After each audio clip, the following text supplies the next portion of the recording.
సత్సాంగత్యం, మంచి వాళ్ళతోటి సాంగత్యం చెయ్యండి అయ్యా అని చెప్తున్నారు. ఏమిటంటే మంచి వాళ్ళతో సాంగత్యం చేస్తే ఏమొస్తుంది, మంచి వాళ్ళతో చేయమంటున్నారు అంటే ఒక చిన్న ఉదాహరణ చెప్పుకుందాం. ఆకాశంలో నుంచి ఒక నీటి చుక్క ఇట్లా కిందకి పడుతోంది. ఈ కిందకి పడేటటువంటి నీటి చుక్క అది వెళ్ళి బురద గుంటలో పడ్డదనుకోండి, ఏమవుతుంది? బురద అవుతుంది.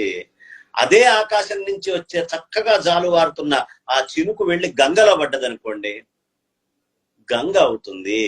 అదే చినుకు అలా వెళ్ళి సముద్రంలో మనకి చక్కగా స్వాతి నక్షత్రంలో ముత్యపు చిప్పలో పడ్డదనుకోండి, ముత్యం కింద మారిపోతుంది. అంటే దేని వల్ల పైనుంచి వస్తున్నటువంటి చినుకు ఒకటి బురదగాను, ఒకటి ఒక అద్భుతమైనటువంటి ఒక ముత్యముగాను, గంగగాను మారుతున్నాయి. దేని వల్ల మారుతున్నాయి అంటే వాటి సాంగత్యం వల్ల మారుతున్నాయి. కాబట్టి సత్సంగత్వే నిస్సంగత్వం. అదే చినుకొచ్చి బాగా వేడిగా ఉన్న పెనం మీద పడితే ఆవిరవుతుంది.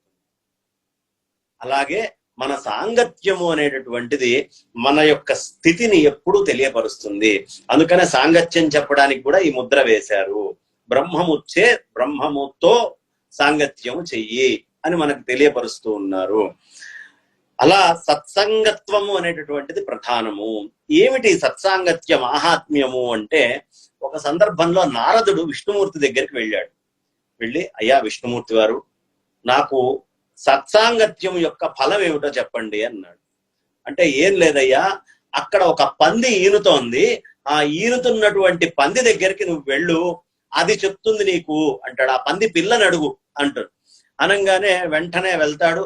అక్కడ పంది ఈనుతుంది, పంది పిల్ల రాగానే దాని చెవు దగ్గరికి వెళ్ళి సత్సాంగత్యం అంటే ఏంటి అంటాడు. అనగానే ఆ పంది పిల్ల చచ్చిపోతుంది. వామ్మో ఇదేమిటి, అడగంగానే పంది పిల్ల చచ్చిపోయిందని మళ్ళీ విష్ణుమూర్తి దగ్గరికి వెళ్తాడు. వెళ్ళి, అయ్యా విష్ణుమూర్తి వారు, ఏమిటండి మీరు ఏదో చెప్పారు, వెళ్ళి అడిగా, దెబ్బగా పంది పిల్ల చచ్చిపోయిందంటే, సరే సరే మీరు చెప్పండి సత్సాంగత్యం అంటే ఏంటో అని మళ్ళీ అడుగుతాడు. అబ్బాయి నేను కాదయ్యా, ఇప్పుడు అక్కడ ఒక కుక్క పిల్లని ఈనుతోంది, ఆ కుక్క ఈనుతున్నటువంటి పిల్ల దగ్గరికి వెళ్ళి అడుగు అంటాడు.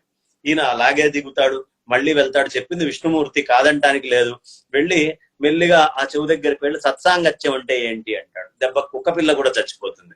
చచ్చిపోయేటప్పటికి ఈయనకు అర్థం కాదు. మళ్ళీ అలా వైకుంఠానికి వెళ్ళిపోతాడు. ఆయన ఎక్కడికంటే అక్కడ సంచారం చేయగలిగినటువంటి మహానుభావుడు.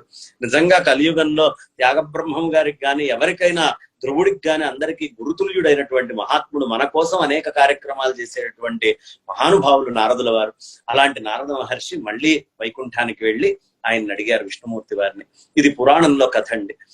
అడిగేటప్పటికి అక్కడ చక్కగా ప్రశాంతంగా ఆయన చెప్తారు, ఇలా కాదయ్యా, నువ్వు మళ్ళీ ఒకసారి అక్కడ ఆవు ఈనుతోంది, ఈనుతున్నటువంటి ఆవు పిల్ల దగ్గరికి వెళ్ళి ఆ పిల్లని అడుగు అంటాడు. ఈయన ఏమిటో విష్ణుమూర్తి వారు సత్సాంగత్యం మహాత్మ్యం చెప్పండి అయ్యా అంటే ఇటు అటు తిప్పుతున్నాడు ఏమిటి, సరే మీరు చెప్పారు కాబట్టి అని మళ్ళీ వస్తాడు.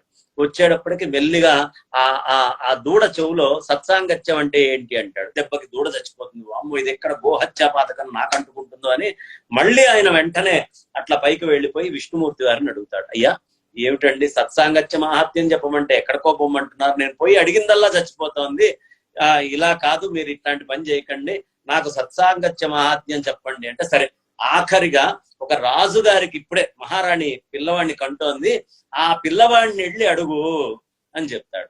చెప్పేటప్పటికి, అయ్యా ఇప్పటిదాకా అంటే అవి మూగ ప్రాణులు, ఏవో నన్ను వదిలేసినాయి, ఆ కాస్త నా తంబూరా లాక్కొని కొట్టించే ప్రయత్నం ఎందుకు చేస్తారు, రాజుగారి దగ్గరికి వెళ్ళి ఆ పిల్లోడికి ఏదైనా తేడా వచ్చిందంటే నేను భరించలేను అంటే, ఏం కాదులే నువ్వు వెళ్ళు నేను చెప్తున్నా అన్నారు. మరి విష్ణుమూర్తి వారు చెప్తే కాదు అంటానికి లేదు కదా. వెంటనే ఆయన మళ్ళీ ఆ పుట్టినటువంటి పిల్లవాడి దగ్గరికి వెళ్ళి ఒక్కసారి చెవులో సత్సాంగత్య మహాత్మ్యం ఏమిటి అంటే, సత్సాంగత్య మహాత్మ్యం, నేను మొట్టమొదట నేను చేసినటువంటి పాపాలకి ఒక పంది కడపున పుడుతూ ఉన్నాను, నేను పుట్టంగానే మీరు వచ్చి సత్సాంగత్య మహాత్మ్యం ఏంటన్నారు, వెంటనే ఆ జన్మలో ఉండే కర్మశేషం అక్కడ అయిపోయింది, మళ్ళీ మరణించాను, ఆ తర్వాత అక్కడి నుంచి ఒక కుక్కకి నేను పుట్టబోతూ ఉన్నాను, అప్పుడొచ్చి మళ్ళీ మీరు ఏమిటి అన్నారు, మళ్ళీ నేను అక్కడ మరణించి ఇంకొక ఆవుకి దూడగా పుట్టడం జరిగింది, ఇక్కడికి వచ్చి మీరు సత్సాంగత్య మహాత్మ్యం ఏమిటి అన్నారు, ఆ దూడలాగా ఉన్నవాడిని మరణించి రాజకుమారుడిలాగా పుట్టాను, ఇదేనయ్యా సత్సాంగత్య మహాత్మ్యము. సత్సాంగత్యము అనేటటువంటిది ఉన్నతమైనటువంటి జన్మలకి తీసుకెళ్లగలదు, అక్కడి నుంచి ఉన్నతోన్నతమైనటువంటి మోక్షపథాన్ని కూడా మనకు అందించగలుగుతుంది.